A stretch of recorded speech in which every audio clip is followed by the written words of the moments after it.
ಎಲ್ಲ ಧ್ಯಾನ ಬಂಧುಗಳಿಗೆ, ಆತ್ಮ ಬಂಧುಗಳಿಗೆ ಅನಂತ ಕೋಟಿ ಕೋಟಿ ಪ್ರಣಾಮಗಳು.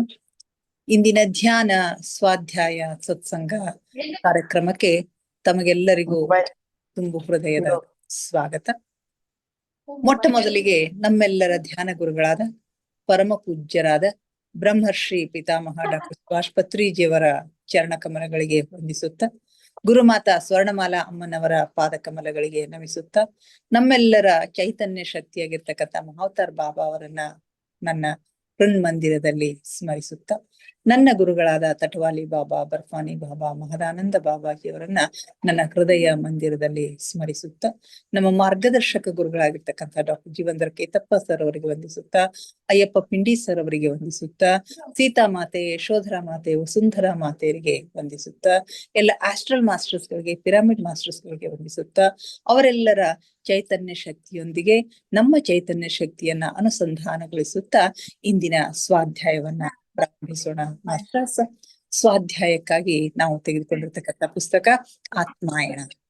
ಆತ್ಮಾಯಣದ ಪಯಣ, ಆತ್ಮಾಯಣದ ಒಂದು ಸ್ವಾಧ್ಯಾಯ ಪಯಣಕ್ಕೆ ತಮಗೆಲ್ಲರಿಗೂ ಮತ್ತೊಮ್ಮೆ ಸ್ವಾಗತವನ್ನ ನಾನು ಕೋರ್ತಾ ಇದ್ದೀನಿ. ನಿನ್ನೆ ಆತ್ಮಾಯಣದ ಪುಸ್ತಕದ ಕುರಿತು ಸ್ವಲ್ಪ ಬ್ರೀಫ್ ಆಗಿರ್ತಕ್ಕಂಥ ಇಂಟ್ರೊಡಕ್ಷನ್ ಅನ್ನ ನಾವು ನೋಡಿದ್ವಿ. ಅಂದ್ರೆ ಆ ಆತ್ಮದ ಪಯಣ ಅಂತಂದ್ರೆ ಏನು, ಆ ಪುಸ್ತಕದ ಪ್ರಾಮುಖ್ಯತೆ ಒಬ್ಬ ಧ್ಯಾನಿಗೆ ಎಷ್ಟು ಅದ ಅಂತಕ್ಕಂಥದ್ದು, ಆ ಪುಸ್ತಕವನ್ನ ಕುರಿತು ನಮ್ಮ ಬ್ರಹ್ಮರ್ಷಿ ಪಿತಾಮಹ ಸುಭಾಷ್ ಪತ್ರಿಜಿಯವರು ಏನ್ ಹೇಳ್ತಾರೆ ಅಂತಕ್ಕಂಥ ಮಾತುಗಳು, ಸ್ವತಃ ಆ ಪುಸ್ತಕವನ್ನ ಬರೆದಿರ್ತಕ್ಕಂಥ ಮೂಲ ಲೇಖಕರಾಗಿರ್ತಕ್ಕಂಥ ಪೀಟರ್ ರೆಶಲೋ ಅವರು ಏನ್ ಹೇಳ್ತಾರೆ, ಅದನ್ನ ಅನುವಾದ ಮಾಡಿರ್ತಕ್ಕಂಥ ಡಾಕ್ಟರ್ ಜೀವಂದರ್ ಕೇತಪ್ಪ ಸರ್ ಅವರು ಏನ್ ಹೇಳ್ತಾರೆ ಅಂತಕ್ಕಂಥ ಎಲ್ಲ ಸಂಗತಿಗಳನ್ನ ನಾವು ನಿನ್ನೆ ನೋಡಿದ್ವಿ. ಇವತ್ತು ಆ ಪುಸ್ತಕದ ಮುಖ್ಯ ಘಟ್ಟಕ್ಕೆ ನಾವು ಬರ್ತಾ ಇದ್ದೀವಿ.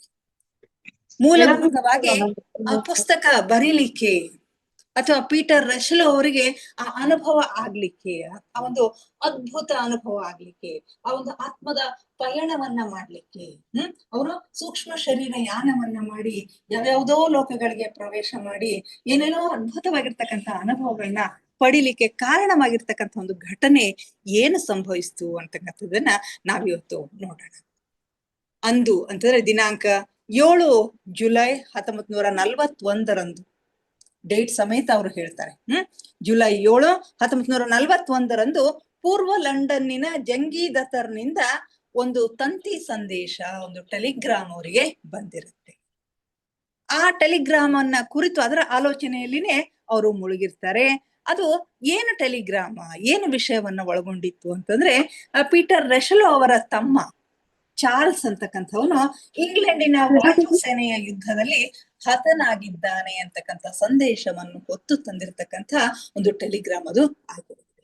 ಇದು ತುಂಬಾ ಆಘಾತಕಾರಿಯಾಗಿರ್ತಕ್ಕಂಥ ಒಂದು ವಿಷಯ. ಪೀಟರ್ ರೆಶಲೋ ಅವರಿಗೆ ತಮ್ಮನ ಸಾವಿನ ಒಂದು ಸುದ್ದಿಯನ್ನು ಹೊತ್ತು ತಂದಿರ್ತಕ್ಕಂಥ ಒಂದು ಟೆಲಿಗ್ರಾಮ ತುಂಬಾ ಆಘಾತವನ್ನ ಉಂಟು ಮಾಡ್ತದ. ಯಾಕಂತಂದ್ರೆ ಆತ ತುಂಬಾ ಚಿಕ್ಕ ವಯಸ್ಸಿನವನಾಗಿರ್ತಾನೆ, ಕೇವಲ 23 ವರ್ಷದವನು ಆಗಿರ್ತಾನೆ. ಚಾರ್ಲ್ಸ್ ಕೇವಲ 23 ವರ್ಷದವನಾಗಿರ್ತಾನೆ. ಅವನು ರಾಯಲ್ ಏರ್ ಫೋರ್ಸ್ ಸೇರಿ ಪೈಲಟ್ ನ ಒಂದು ಪ್ರಶಿಕ್ಷಣವನ್ನ ಮುಗಿಸಿ ಕೇವಲ 1 ವರ್ಷ ತುಂಬಿ ಕೆಲವು ದಿವಸಗಳಾಗಿರ್ತಾವು ಅಂತಕ್ಕಂಥ ಮಾತನ್ನ ರೆಶಲೋ ಅವರು ಇಲ್ಲಿ ಹಂಚಿಕೊಳ್ತಾರೆ. ನನ್ನ ತಮ್ಮ ಕೇವಲ 23 ವರ್ಷದವನು, ಈಗ ತಾನೇನೆ ಏರ್ ಫೋರ್ಸ್ ನ ಒಂದು ಟ್ರೈನಿಂಗ್ ಅನ್ನ ಮುಗಿಸಿ ಕೇವಲ 1 ವರ್ಷ ತುಂಬಿದೆ, ಅಷ್ಟರಲ್ಲಿನೇ ಈ ರೀತಿಯ ಒಂದು ಸುದ್ದಿ ಬಂದಿರೋದು ತುಂಬಾ ಆಘಾತಕಾರಿಯಾಗಿರ್ತಕ್ಕಂಥ ಒಂದು ಸುದ್ದಿ. ಅವನ ಕುರಿತು ಎಲ್ಲರಿಗೂ ತುಂಬಾ ಅಭಿಮಾನ ಇರ್ತದೆ. ಯಾಕಂತಂದ್ರೆ ರಾಯಲ್ ಏರ್ ಫೋರ್ಸ್ ಸದಸ್ಯರಾಗೋದು ತುಂಬಾ ಹೆಮ್ಮೆಯ ಒಂದು ಪ್ರತಿಷ್ಠೆಯ ವಿಷಯವಾಗಿರ್ತದ. ಅದು ಅತ್ಯಂತ ಚಿಕ್ಕ ವಯಸ್ಸಿನಲ್ಲಿ, ಕೇವಲ 21ನೇ ವಯಸ್ಸಿನಲ್ಲಿನೇ ಆರೋಗ್ಯದ ತುದಿಯಲ್ಲಿ ಇದ್ದಂತಹ ಒಂದು ಸಂದರ್ಭದಲ್ಲಿ ದೇಶಕ್ಕೆ ಸೇವೆಯನ್ನ ಸಲ್ಲಿಸುವ ಇಚ್ಛೆಯನ್ನ ಹೊಂದಿರತಕ್ಕಂತ ತನ್ನ ತಮ್ಮ ದೇಶ ಸೇವೆಗೆ ತೊಡಗಿದಲ್ಲಿನೇ ಯುದ್ಧ ನಿರತನಾಗಿದ್ದಾಗ ಹತನಾಗಿದ್ದಾನೆ ಅಂತಕ್ಕಂಥ ಒಂದು ಸುದ್ದಿ ಏನ್ ಬಂದಿರ್ತದಲ್ಲ, ಅದು ತುಂಬಾ ಆಘಾತಕಾರಿಯಾಗಿರ್ತಕ್ಕಂಥ ಸುದ್ದಿಯಾಗಿರ್ತದ. ಆ ವಿಷಯದಿಂದ ಹೊರ ಬರ್ಲಿಕ್ಕೆ ಅವ್ರಿಗೆ ತುಂಬಾ ಕಷ್ಟ ಆಗ್ತಾ ಇರ್ತದ. ಅವ್ರಿಗೆ ಗೊತ್ತು ಪೈಲಟ್ ನ ಜೀವನ ಸದಾ ಅಪಾಯದಿಂದ ಕೂಡಿರ್ತಕ್ಕಂಥದ್ದು ಅಂತ ಹೇಳಿ ಗೊತ್ತು. ಆದ್ರೂ ಕೂಡ ಈ ರೀತಿ ಸಂಭವಿಸುತ್ತೆ. ಅಪಾಯಗಳಲ್ಲಿನೇ ಗೆದ್ದು ಬಂದಿರ್ತಕ್ಕಂಥವ್ರು ಎಷ್ಟೋ ಜನ ಇರ್ತಾರೆ. ಆದ್ರೆ ದುರ್ದೈವಿ ಚಾರ್ಲ್ಸ್ ಕೆಲವು ದಿವಸಗಳಲ್ಲಿ ಹತನಾಗಿರ್ತಕ್ಕಂಥ, ಮರಣ ಹೊಂದಿರತಕ್ಕಂಥ ಒಂದು ಸುದ್ದಿಯನ್ನ ಕೇಳಿದಾಗ ಅವ್ರಿಗೆ ತುಂಬಾ ಆಘಾತ ಅನಿಸ್ತದ. ಎಲ್ಲರಿಗೂ ತಮ್ಮ ಪ್ರೀತಿ ಪಾತ್ರರನ್ನ ಕುರಿತು ಹಾಗೇನೆ ಅನಿಸ್ತಿರಬಹುದು ಅಂತ ಹೇಳಿ ಪೀಟರ್ ರಶೆಲ್ ಅವರು ಹೇಳ್ತಾರೆ. ಜೊತೆಗೆ ಅವರಿಬ್ಬರಲ್ಲಿ ಚಾರ್ಲ್ಸ್ ಮತ್ತು ಪೀಟರ್ ರಶೆಲ್ ಅವರ ನಡುವೆ 10 ವರ್ಷಗಳ ವಯಸ್ಸಿನ ಅಂತರ ಇರ್ತದೆ. ಅಷ್ಟಿದ್ರೂ ಕೂಡ ನಮ್ಮಿಬ್ಬರ ನಡುವೆ ಇರ್ತಕ್ಕಂಥ ಒಂದು ಸಂಬಂಧ ಏನೋ ಅಮೋಘವಾಗಿರ್ತಕ್ಕಂಥ ಒಂದು ಬೇರೆಯದೇ ಆಗಿರ್ತಕ್ಕಂಥ ಒಂದು ಆತ್ಮದ ಸಂಬಂಧ, ಅತ್ಯಂತ ಆತ್ಮೀಯವಾಗಿರ್ತಕ್ಕಂಥ ಸಂಬಂಧ ಇದೆ. ಸಾಮಾನ್ಯ ಸಹೋದರರಲ್ಲಿ ಇರ್ತಕ್ಕಂಥ ಸಂಬಂಧಕ್ಕಿಂತಲೂ ಅಧಿಕವಾಗಿರ್ತಕ್ಕಂಥ ಒಂದು ಸಂಬಂಧ ನಮ್ಮ ನಡುವೆ ಇತ್ತು ಅಂತಕ್ಕಂಥ ಮಾತನ್ನ ಅವ್ರು ಹೇಳ್ತಾರೆ. ಅಷ್ಟೇ ಅಲ್ಲದೇನೆ ಅವನು ಮೊದಲ ಬಾರಿ ಶತ್ರು ವಿಮಾನವನ್ನ ಹೊಡೆದು ಉರುಳಿಸಿದ್ದನ್ನ ಹೆಮ್ಮೆಯಿಂದ ನಮಗೆಲ್ಲ ಹೇಳಿದ್ದ. ಅದನ್ನ ನೆನೆಸ್ಕೊಂಡ್ರೆ ನನಗೆ ಇನ್ನೂ ಸಂತೋಷ ಆಗ್ತದ. ಆದ್ರೆ ಅವನ ಮರಣದ ಸೂಚನೆ ದೊರೆತ ಕ್ಷಣದಲ್ಲಿ ನಮಗಾದ ಆಘಾತ ಹೇಳಿಕೆ ಸಾಧ್ಯನೇ ಇಲ್ಲ. ಆ ನೋವು, ಆಘಾತ ಅದನ್ನ ಶಬ್ದಗಳಲ್ಲಿ ಹೇಳಿಕೆ ಸಾಧ್ಯ ಇಲ್ಲ. ಆ ನೋವು ಶಬ್ದಾತೀತವಾಗಿರ್ತಕ್ಕಂಥದ್ದು ಅಂತಕ್ಕಂಥ ಮಾತನ್ನ ಇಲ್ಲಿ ಹೇಳ್ತಾರೆ. ನನ್ನ ಜೀವನದಲ್ಲಿ ಮೊಟ್ಟ ಮೊದಲ ದಯಾನಿಧಿ, ಕೃಪಾ ಸಿಂಧು ಎಂದೆಲ್ಲ ಕರೆಯಲ್ಪಡ್ತಕ್ಕಂಥ ಭಗವಂತನ ಮೇಲೆ ಸಿಟ್ಟು ಬಂತು ಅಂತ ಹೇಳ್ತಾರೆ. ಮೊಟ್ಟ ಮೊದಲ ಬಾರಿಗೆ ಕೃಪಾ ಸಿಂಧು, ದಯಾನಿಧಿ ಅಂತ ಹೇಳಿ ಕರೆಸ್ಕೊಳ್ತಕ್ಕಂಥ ಭಗವಂತ ಏನದನಲ್ಲ, ಅವನ ಮೇಲೆ ನನಗೆ ತುಂಬಾ ಸಿಟ್ಟು ಬಂತು. ಅವನು ನಿಜವಾಗಿಯೂ ದಯಾನಿಧಿಯಾಗಿದ್ದಾನೆಯೇ? ಒಬ್ಬ ನಿರಪರಾಧಿಯನ್ನು ಇಷ್ಟೊಂದು ಸುಲಭವಾಗಿ ಮರಣ ಹೊಂದಲು ಬಿಟ್ಟನಲ್ಲ.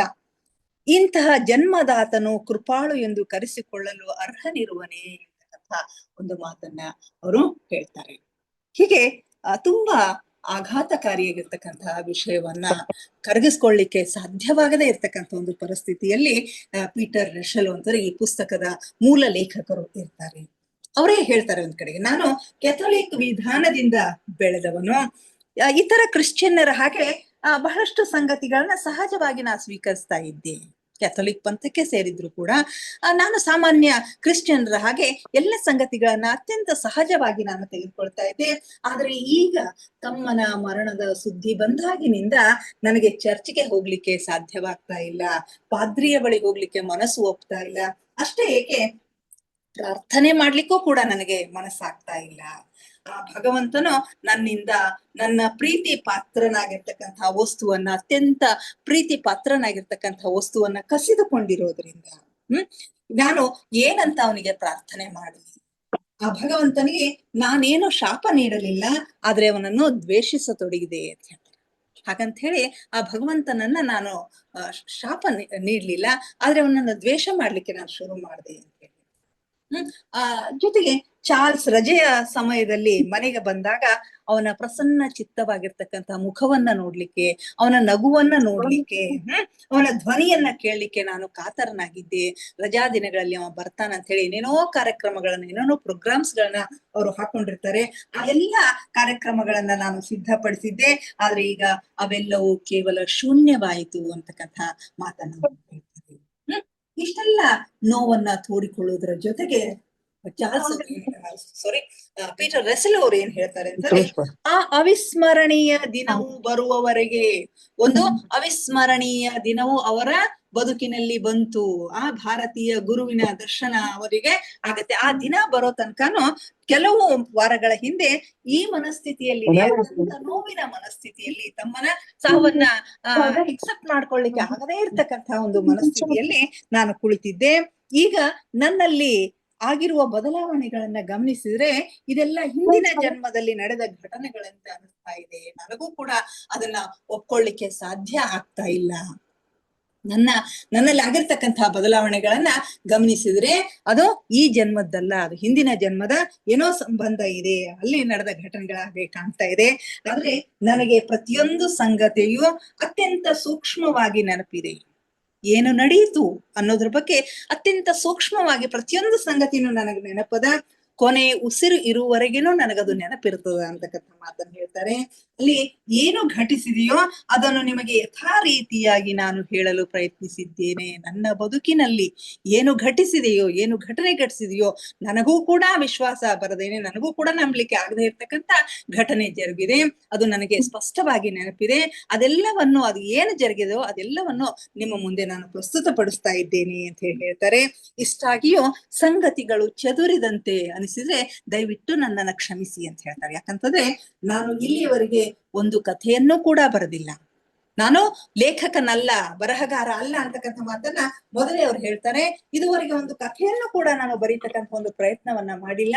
ಆದರೆ ಈಗ ಈ ಒಂದು ಪುಸ್ತಕವನ್ನ ನಾನು ಬರೀತಾ ಇದ್ದೀನಿ. ಯಾಕಂತಂದ್ರೆ ನನಗೆ ದೊರೆತ ಸಂತೋಷ, ಆನಂದಗಳು ಇತರರಿಗೂ ಕೂಡ ದೊರಕಲಿ ಅಂತಕ್ಕಂಥ ಒಂದೇ ಒಂದು ಉದ್ದೇಶದಿಂದ, ಒಂದೇ ಒಂದು ಕಾರಣದಿಂದ ನಾನು ಈ ಪುಸ್ತಕವನ್ನ ಬರೀತಾ ಇದ್ದೇನೆ. ಅಂದ್ರೆ ಏನು ಘಟಿಸಿತೋ ಆ ಘಟನೆಗಳನ್ನ, ಆ ಸಂಗತಿಗಳನ್ನ ಯಥಾವತ್ತಾಗಿ ನಿಮ್ಮ ಮುಂದೆ ನಾನು ಪ್ರಸ್ತುತಪಡಿಸ್ಲಿಕ್ಕೆ ನಾನು ಪ್ರಯತ್ನ ಮಾಡ್ತಾ ಇದ್ದೀನಿ ಅಂತಕ್ಕಂಥ ಮಾತುಗಳನ್ನ ಇಲ್ಲಿ ಪೀಟರ್ ರಶೆಲ್ ಅವರು ಹೇಳ್ತಾರೆ. ಅಂದು ರಾತ್ರಿ 11 ಗಂಟೆಯ ಸುಮಾರಿಗೆ ನನ್ನ ಮನೆಯ ಬಾಗಿಲನ್ನು ತಟ್ಟಿದ ಶಬ್ದವಾಯಿತು. ಅಂದು ರಾತ್ರಿ, ಒಂದು ದಿನ ರಾತ್ರಿ 11 ಗಂಟೆ, ರಾತ್ರಿ 11 ಗಂಟೆ ಸುಮಾರಿಗೆ ಅವರ ಮನೆಯ ಬಾಗಿಲ ತಟ್ಟಿದ ಶಬ್ದ ಆಗ್ತದ. ಆಗ ಕೆಳಗೆ ಯಾರೋ ನಿಮಗೆ ಭೇಟಿಯಾಗಲು ಬಂದಿದ್ದಾರೆ ಅಂತ ಹೇಳಿ ಸೇವಕ ಬಂದು ಇವರಿಗೆ ಹೇಳ್ತಾನೆ. ಅವ್ರು ಹೇಗೆ ಕಾಣಿಸ್ತಾ ಇದ್ದಾರೆ ಅಂತ ಹೇಳಿ ಅವ್ರು ಕೇಳ್ತಾರೆ. ಆತ ನೋಡಿ ಹೇಳ್ತಾನೆ, ವಿಚಿತ್ರವಾಗಿದ್ದಾರೆ, ಏನಾದ್ರೂ ಬೇಡಲು ಬಂದಿರಬಹುದು ಅಂತ ನನಗನಿಸ್ತದ ಅಂತ ಹೇಳಿ ಅವ್ರು ಹೇಳ್ತಾರೆ. ಆಗ ಕೆಳಗೆ ಹೋಗಿ ಅವ್ರು ಏನು ಬೇಕೋ ಅದನ್ನ ಕೇಳ್ಕೊಂಡು ಬಂದು ನನಗೆ ಹೇಳು ಅಂತ ಹೇಳಿ ಕೆಲಸಗಾರನನ್ನ, ನೌಕರನನ್ನ ಕಳಿಸ್ತಾರ. ಆಗ ನೌಕರ ಕೆಳಗೆ ಹೋಗಿ ಮರಳಿ ಬಂದು ಏನ್ ಹೇಳ್ತಾನೆ ಅಂತಂದ್ರೆ, ಏನೋ ಸಂದೇಶವಿದೆ, ಕೇವಲ ನಿಮಗೆ ಮಾತ್ರ ಹೇಳಲು ಸಾಧ್ಯ ಅಂತ ಹೇಳಿ ಅವ್ರು ಹೇಳಿದ್ದಾರೆ ಅಂತ ಹೇಳಿ ಹೇಳ್ತಾರೆ. ಆಗ ಇವ್ರಿಗೆ ರೋಸಿ ಹೋಗ್ತದ, ಸಿಟ್ಟು ಬರ್ತದ. ಆದ್ರೂ ಕೂಡ ತಳ್ಕೊಂಡು ಅವನನ್ನ ಮೇಲೆ ಕಳಿಸು ಅಂತ ಹೇಳಿ ಮೇಲೆ ಬರ್ಲಿಕ್ಕೆ ಹೇಳಿ ತಾನು ಹೋಗ್ತಾನೆ. ಅಂದಿನಿಂದ ಇಂದಿನವರೆಗೆ ಅವನನ್ನು ಬಹಳಷ್ಟು ಸಲ ನೋಡಿದ್ದೀನಿ. ಆ ವ್ಯಕ್ತಿಯನ್ನ, ಯಾರು ಭೇಟಿ ಆಗ್ಲಿಕ್ಕೆ ಬಂದಿರ್ತಾರಲ್ಲ ಆ ವ್ಯಕ್ತಿಯನ್ನ ಬಹಳಷ್ಟು ಸಲ ನೋಡಿದ್ದೇನೆ. ಅವನನ್ನು ವರ್ಣಿಸುವುದು ನನಗೆ ಅಷ್ಟೊಂದು ಸುಲಭವೆನಿಸುವುದಿಲ್ಲ ಅಂತ ಹೇಳ್ತಾರೆ. ಸ್ವತಃ ಪೀಟರ್ ರಶೆಲ್ ಅವರು ಆ ವ್ಯಕ್ತಿಯನ್ನ, ನನಗೆ ಭೇಟಿ ಆಗಲು ಬಂದಿರ್ತಕ್ಕಂಥ ವ್ಯಕ್ತಿಯನ್ನ ಇವತ್ತಿನ ಹಿಡ್ಕೊಂಡು ಎಷ್ಟೋ ದಿವಸಗಳವರೆಗೆ ನಾನು ಅವನ ಜೊತೆಗೆ ಇದ್ದೇನೆ, ಅವನೊಂದಿಗೆ ಇದ್ದೇನೆ, ಆದ್ರೂ ಕೂಡ ಬಹಳಷ್ಟು ಸಲ ನೋಡಿದ್ದೀನಿ. ಆದ್ರೂ ಕೂಡ ಅವನನ್ನ ವರ್ಣಿಸ್ಲಿಕ್ಕೆ ನನಗಷ್ಟು ಸುಲಭ ಅಂತ ಅನ್ಸಂಗಿಲ್ಲ. ಆದ್ರೂ ನಾನು ಪ್ರಯತ್ನ ಮಾಡ್ತೀನಿ ಅಂತ ಹೇಳಿ ಅವರ ರೂಪರೇಷೆಗಳನ್ನ ಅವರು ಈ ರೀತಿ ವರ್ಣನೆ ಮಾಡ್ತಾರೆ. ಅವನು ಎತ್ತರವಾಗಿದ್ದ, ತೆಳ್ಳಗಿದ್ದನು, ಅಂದಾಜು 40 ವರ್ಷ ವಯಸ್ಸಿರಬಹುದು, ಗಡ್ಡ ಬಿಟ್ಟಿದ್ದನು. ನಿಶ್ಚಿತವಾಗಿಯೂ ಆತನು ಉತ್ತರ ಭಾರತದವನು ಅಂತ ಹೇಳಿ ಅವನ ಹಾಗೆ ಕಾಣಿಸ್ತಾ ಇದ್ದ. ಆದರೂ ಅವನ ಚರ್ಮವು ನನ್ನಂತೆಯೇ ಬೆಳ್ಳಗೆ ಇತ್ತು. ಯುರೋಪಿಯನ್ನರಂತೆ ಬೆಳ್ಳಗೆ ಇತ್ತು. ಸಾಧಾರಣ ಭಾರತೀಯ ಉಡುಗೆಯನ್ನ ಅವನು ಧರಿಸಿರ್ತಾನೆ. ಅವನ ಆ ಉಡುಗೆಯ ಬಣ್ಣ ಎಷ್ಟೊಂದು ಅಸಡ್ಡಾಳ ಆಗಿತ್ತು ಅಂತಂದ್ರೆ ನೋಡಿದ ತಕ್ಷಣ ಮೇಲ್ನೋಟಕ್ಕೆ ಹೊಲಸಾದಂತೆ ಕಾಣಿಸ್ತಾ ಇತ್ತು. ಆದ್ರೆ ಗಮನವಿಟ್ಟು ನೋಡಿದಾಗ ಅದು ಅತ್ಯಂತ ಸ್ವಚ್ಛ, ಶುಭ್ರವಾಗಿರ್ತಕ್ಕಂಥ, ನೀಟಾಗಿರ್ತಕ್ಕಂಥ ಒಂದು ವಸ್ತ್ರ ಆಗಿತ್ತು, ಹಾಗೆ ಕಂಡು ಬರ್ತಾ ಇತ್ತು ಅಂತ ಹೇಳ್ತಾರೆ. ಕಾಲುಗಳಲ್ಲಿ ಸ್ಯಾಂಡಲ್ಗಳನ್ನ ಧರಿಸಿರ್ತಾನೆ, ಹಾಗೂ ತಲೆಯ ಮೇಲೆ ಪೇಟವನ್ನ ಧರಿಸಿರ್ತಾನೆ ಅಂತ ಹೇಳಿ ಅವರ ಒಂದು ರೂಪ ರೇಷೆಗಳನ್ನ ಇಲ್ಲಿ ಪೀಟರ್ ರಶೆಲ್ ಅವರು ವರ್ಣನೆ ಮಾಡ್ತಾರೆ. ನಾನು ನೌಕರನಿಗೆ ಹೋಗಲು ಹೇಳಿ ಅತಿಥಿಗೆ ಕುಳಿತುಕೊಳ್ಳಿಕ್ಕೆ ಸನ್ನೆ ಮಾಡಿದೆ. ಆಗ ಪೀಟರ್ ರಶೆಲ್ ಅವರು ತನ್ನ ನೌಕರನಿಗೆ ಕೆಳಗಡೆ ಹೋಗ್ಲಿಕ್ಕೆ ಹೇಳಿ ಅತಿಥಿಗಳನ್ನ ಕೂಡ್ಲಿಕ್ಕೆ ಒಂದು ಕಡೆ ಚೇರ್ ಮೇಲೆ ಕೂಡ್ಲಿಕ್ಕೆ ಸಂಜ್ಞೆ ಮಾಡ್ತಾನೆ. ಆದ್ರೆ ಯಾವ ಕುರ್ಚಿಯತ್ತ ಕುಳಿತುಕೊಳ್ಳಲು ನಾನು ಇಂಗಿತ ವ್ಯಕ್ತಪಡಿಸಿದ್ದನೋ ಅದರಲ್ಲಿ ಕುಳಿತುಕೊಳ್ಳದೆ ಹಾಸುಗಂಬಳಿಯ ಮೇಲೆ 2 ಕಾಲುಗಳನ್ನ ಮಡಚಿಕೊಂಡು ಸುಖಾಸನದಲ್ಲಿ ಪ್ರಶಸ್ತವಾಗಿ ಕುಳಿತುಕೊಂಡ್ರು ಅಂತ ಹೇಳಿ ಹೇಳ್ತಾರೆ. ಚೇರ್ ಮೇಲೆ, ಅವರು ತೋರಿಸಿರ್ತಕ್ಕಂಥ ಚೇರ್ ಮೇಲೆ ಕೂಡೋದಿಲ್ಲ, ಹಾಸುಗಂಬಳಿ ಹಾಸಿರುತ್ತೆ, ಅದರ ಮೇಲೆ ಸುಖಾಸನದಲ್ಲಿ ಅವರು ಕುಳಿತುಕೊಳ್ತಾರೆ. ಆಗ ಕರುಣೆ ತುಂಬಿದ ಅವನ ಕಣ್ಣುಗಳನ್ನು ನೋಡಿದಾಗ ಅವರಲ್ಲಿ ಯುಗ ಯುಗಗಳ ಜ್ಞಾನ ತುಂಬಿದೆ ಎಂಬುದನ್ನು ಗ್ರಹಿಸಿದೆ. ಕರುಣೆ ತುಂಬಿದ ಅವರ ಕಣ್ಣುಗಳನ್ನ ನೋಡಿದಾಗ ಅವನಲ್ಲಿ ಯುಗ ಯುಗಗಳ ಜ್ಞಾನ ತುಂಬಿದೆ ಎಂಬುದನ್ನು ಗ್ರಹಿಸಿದೆ. ಇಲ್ಲಿಯವರೆಗೆ ಅವನೇನೂ ಮಾತನಾಡ್ಲಿಲ್ಲ, ಆದ್ರೆ ನಾನೇ ಕೇಳ್ತೀನಿ. ಪೀಟರ್ ರಶೆಲ್ ಅವರೇ ಕೇಳ್ತಾರೆ, ಏನಂತಾರೆ, ನಾನೇನು ನಿಮಗೆ ಸಹಾಯ ಮಾಡಬಲ್ಲೆನೆಂದು ದಯವಿಟ್ಟು ಹೇಳಿ ಅಂತ ಹೇಳಿ ಹೇಳ್ತಾರೆ. ಅಂದಾಗ ನನ್ನ ಈ ಮಾತುಗಳಿಗೆ ಅವನು ಆಶ್ಚರ್ಯವನ್ನ ವ್ಯಕ್ತಪಡಿಸಿದನು ಮತ್ತು ಕೆಲವು ಕ್ಷಣಗಳಾದ ಮೇಲೆ ಹೇಳ್ತಾನೆ, ನೀನೇ ನನ್ನನ್ನು ಕರೆದಿರುವೆಯಲ್ಲವೇ ಅಂತ ಹೇಳಿ. ಅವರು ಬಂದು ಕೂಡ್ತಾರೆ, ಏನೋ ಮಾತಾಡೋದಿಲ್ಲ. ಆಗ ಪೀಟರ್ ರಶಲ್ ಅವರೇ ಕೇಳ್ತಾರೆ, ನಾನೇನು ಸಹಾಯ ಮಾಡಬಹುದು ನಿಮಗೆ, ನಾನೇನು ನಿಮಗೆ ಸಹಾಯ ಮಾಡಬಲ್ಲೆ, ದಯವಿಟ್ಟು ಹೇಳಿ ಅಂತ ಕೇಳಿದಾಗ, ನೀನೇ ನನ್ನನ್ನು ಕರೆದಿದ್ದೀಯಲ್ಲ ಅಂತ ಹೇಳ್ತಾರೆ. ಈಗ ಇವ್ರಿಗೆ ಆಶ್ಚರ್ಯ ಆಗ್ತಕ್ಕಂಥ ಸರದಿ ನನ್ನದಾಗಿತ್ತು ಅಂತ ಹೇಳ್ತಾರೆ. ನೀವೇನು ಹೇಳ್ತಾ ಇದ್ದೀರಿ? ಈ ಮೊದಲು ನಾನು ನಿಮ್ಮನ್ನ ಎಂದೂ ನೋಡಿಲ್ಲ ಅಂದ ಮೇಲೆ ನಾನು ನಿಮ್ಮನ್ನು ಕರೀಲಿಕ್ಕೆ ಹೇಗೆ ಸಾಧ್ಯ? ನೀವೇನು ಹೇಳ ಬಯಸುತ್ತಿದ್ದೀರಿಯೋ ಅದನ್ನ ಬೇಗನೆ ಹೇಳಿ, ನನಗೆ ಇನ್ನೂ ಬಹಳಷ್ಟು ಕೆಲಸ ಅದ ಅಂತ ಹೇಳಿ ಸ್ವಲ್ಪ ಅವಸರ ಮಾಡ್ತಾರೆ. ಆಗ ಮತ್ತೆ ನೀನು ನನ್ನನ್ನು ಕರೆದಿರುವೆ, ಅವನು ಪುನರುಚ್ಚರಿಸ್ತಾನೆ, ಮತ್ತೊಂದ್ಸರಿ ಅದೇ ಮಾತು ಹೇಳ್ತಾನೆ, ನೀನೇ ನನಗೆ ಕರೆದಿದ್ದೀಯ. ನನ್ನ ಮುಖದ ಮೇಲೆ ಆಶ್ಚರ್ಯ ತುಳುಕುತ್ತಿದ್ದಿರಬಹುದು. ಅದಕ್ಕೆ ಅವನು ಮುಗುಳ್ನಗುತ್ತಾ ಹೇಳ್ತಾನೆ, ತನ್ನ ಮುಖದ ಮೇಲಿನ ಆಶ್ಚರ್ಯವನ್ನು ನೋಡಿ ಮುಗುಳ್ನಗ್ತಾ ಹೇಳ್ತಾನೆ, ಈಗ ನೀನು ನಿನ್ನ ಸಹೋದರನನ್ನು ಕಳೆದುಕೊಂಡಿರುವೆ ಅಲ್ಲವೇ? ಕಣ್ಣಿಗೆ ಕಾಣದಿರುವ ಭಗವಂತನನ್ನು ನೀನು 106 ಪ್ರಶ್ನೆಗಳನ್ನು ಕೇಳುತ್ತಿದ್ದುದು ನಿಜವಲ್ಲವೇ? ನಿನ್ನ ತಮ್ಮನ ಮರಣಕ್ಕೆ ಅವನನ್ನೇ ನೀನು ಜವಾಬ್ದಾರನನ್ನಾಗಿ ಮಾಡಿದ್ದೀಯಾ ಅಲ್ಲವೇ ಅಂತಕ್ಕಂಥ ಪ್ರಶ್ನೆಗಳನ್ನ ಕೇಳ್ತಾನೆ. ನೀನು ನಿನ್ನ ಸಹೋದರನನ್ನ ಕಳೆದುಕೊಂಡಿದೀಯಾ, ಕಣ್ಣಿಗೆ ಕಾಣದೇ ಇರತಕ್ಕಂತಹ ಭಗವಂತನಿಗೆ ಹಲವಾರು ಪ್ರಶ್ನೆಗಳನ್ನ ನೀನು ಕೇಳ್ತಾ ಇದ್ದೀಯಾ. ಜೊತೆಗೆ ನಿನ್ನ ತಮ್ಮನ ಮರಣಕ್ಕೆ ಅವನನ್ನೇ ನೇರವಾಗಿ ಜವಾಬ್ದಾರನನ್ನಾಗಿ ನೀನು ಮಾಡಿರುವೆ ಅಲ್ಲವೇ? ನನ್ನ ತಮ್ಮನನ್ನೇ ಏಕೆ ಕಸಿದುಕೊಳ್ಳಬೇಕಾಗಿತ್ತು? ಬೇರೆ ಯಾರಾದ್ರೂ ಬಹುದಿತ್ತಲ್ಲವೇ ಅಂತಕ್ಕಂಥ ಪ್ರಶ್ನೆ ನಿನಗೆ ಬಂದಿದೆ. ಇಂಥ ಪರಮಾತ್ಮನಲ್ಲಿ ವಿಶ್ವಾಸವಿಡುವುದು ಏನು ಅರ್ಥ ಇದೆ? ಕಳೆದ 3 ದಿನಗಳಲ್ಲಿ ರಾತ್ರಿ ಮಲಗಿದಾಗ ನೀನು ನಿನ್ನ ತಮ್ಮನೊಂದಿಗೆ ಮಾತನಾಡಿದಂತೆ ಕನಸನ್ನ ಕಂಡಿರುವೆ. ಸೊ ಇಂಥ ಭಗವಂತನ ಮೇಲೆ ಯಾವ ರೀತಿಯ ವಿಶ್ವಾಸವನ್ನ ಇಡಬೇಕು ಅಂತಕ್ಕಂಥ ಆ ಒಂದು ಚಿಂತೆಯಲ್ಲಿ ನೀನು ಇದೆಯಾ. ಅಷ್ಟೇ ಅಲ್ಲದೇನೆ 3 ದಿನಗಳಲ್ಲಿ ರಾತ್ರಿ ಮಲಗಿದಾಗ ನಿನ್ನ ತಮ್ಮನ ಜೊತೆಗೆ ನೀನು ಮಾತನಾಡಿದ ಹಾಗೆ ಕನಸನ್ನ ಕಾಣ್ತಾ ಇರ್ತಿ. ನೀನು ನಿದ್ರೆಯ ಸಮಯದಲ್ಲಿ ಈ ಎಲ್ಲ ಪ್ರಶ್ನೆಗಳನ್ನ ಕೇಳಿರಿ. ನಿನ್ನೆಲ್ಲ ಪ್ರಶ್ನೆಗಳಿಗೆ ನನ್ನಲ್ಲಿ ಉತ್ತರವಿದೆ, ನಾನೊಬ್ಬ ಸಂದೇಶವಾಹಕ. ನಿನ್ನ ಪ್ರಶ್ನೆಗಳಿಗೆ ಉತ್ತರ ನೀಡಲು ನನ್ನನ್ನು ಕಳುಹಿಸಲಾಗಿದೆ ಅಂತ ಹೇಳ್ತಾನೆ. ಜೊತೆಗೆ ಯೇಸು ಕ್ರಿಸ್ತನು ಹೇಳಿದಂತೆ, ಕೇಳು ನಿನಗದು ದೊರೆಯುವುದು, ಬಾಗಿಲ ತಟ್ಟು ಅದು ತೆರೆಯುವುದು ಅಂತ ಹೇಳಿ ಅನ್ನುವ ಯೇಸು ಕ್ರಿಸ್ತನ ಮಾತಿನ ಹಾಗೆ ನೀನು ಕೇಳಿರುವೆ, ನೀನು ಬಾಗಿಲು ತಟ್ಟಿರುವೆ. ಆದ್ದರಿಂದ ಆ ಪ್ರಶ್ನೆಗಳಿಗೆ ನಾನು ಉತ್ತರವನ್ನ ನೀಡಲಿಕ್ಕೆ ಸಿದ್ಧನಾಗಿ ಬಂದಿದ್ದೇನೆ. ಈ ಪ್ರಶ್ನೆಗಳಿಗಾಗಿ ಇಷ್ಟೊಂದು ಗದ್ದಲವನ್ನ ಮಾಡಿರ್ತಕ್ಕಂಥ ನೀನು ಈಗಲೂ ಅವುಗಳಿಗೆ ಉತ್ತರಗಳನ್ನ ತಿಳಿದುಕೊಳ್ಳಲು ಬಯಸುವಿಯಾ ಅಂತಕ್ಕಂಥ ಪ್ರಶ್ನೆಯನ್ನ ಕೇಳ್ತಾರೆ.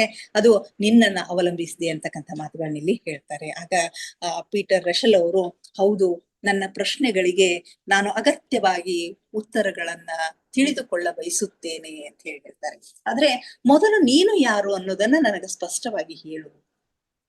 ನನ್ನ ಪ್ರಶ್ನೆಗಳಿಗೆಲ್ಲ ನೀನು ಉತ್ತರಿಸಬಲ್ಲೆಯಾ? ನೀನು ನನ್ನ ಹಾಗೇನೆ ಮಾನವ ಇದ್ದಿ, ನೀನು ನನ್ನ ಹಾಗೇನೆ ರಕ್ತ ಮಾಂಸಗಳಿಂದ ಕೂಡಿರ್ತಕ್ಕಂತಹ ಮನುಷ್ಯನಾಗಿದ್ದಿ. ಆದ್ರೂ ಕೂಡ ನನ್ನ ತಮ್ಮನನ್ನ ತಿಳಿದಿರುವ ಹಾಗೆ ನೀನು ಹೇಳ್ತಾ ಇದ್ದಿ, ಅವನೊಂದಿಗೆ ಮಾತನಾಡಿದ ಕುರಿತು ಹೇಳ್ತಾ ಇದ್ದಿ, ಮತ್ತು ನಾನು ಅವನನ್ನು ಕೇಳಿದಂತಹ ಪ್ರಶ್ನೆಗಳನ್ನು ನೀನು ಕೇಳಿಸಿಕೊಂಡ ಹಾಗೆ ಹೇಳ್ತಾ ಇದ್ದಿ. ಇದೇನೋ ಮಾಟ ಮಂತ್ರ ಆಗ್ತಾ ಇದೆಯೋ ಅಥವಾ ನಾನು ಕನಸು ಕಾಣ್ತಾ ಇದ್ದೇನೆಯೋ ನನಗೆ ಗೊತ್ತಾಗ್ತಾ ಇಲ್ಲ. ಸಾಧ್ಯವಾದ್ರೆ ನನಗೆ ಮೊದಲು ವಿಶ್ವಾಸ ಮೂಡಿಸು, ನಿನ್ನ ಮೇಲೆ ವಿಶ್ವಾಸ ನನಗೆ ಬರಬೇಕು ಅಂತ ಹೇಳ್ತಾನೆ. ನಿನ್ನ ಮಾತನ್ನ ನಾನು ಒಳ್ಳೆಯ ಶ್ರೋತೃವಿನಂತೆ ಕೇಳ್ತೇನೆ, ಆದ್ರೆ ತೀರಾ ವಿಶ್ವಾಸ ಇಡ್ತೀನಿ ಅಂತ ನಂಬಬೇಡ. ಆದ್ರೆ ಮೊದಲೇ ನನ್ನ ಬಗ್ಗೆ, ನನ್ನ ಕುಟುಂಬದ ಬಗ್ಗೆ ನಿನ್ಗೆ ಬಹಳಷ್ಟು ತಿಳಿದಿದೆ ಅಂತಕ್ಕಂಥದ್ದು ನನಗೆ ಕಂಡು ಬರ್ತಾ ಇದೆ.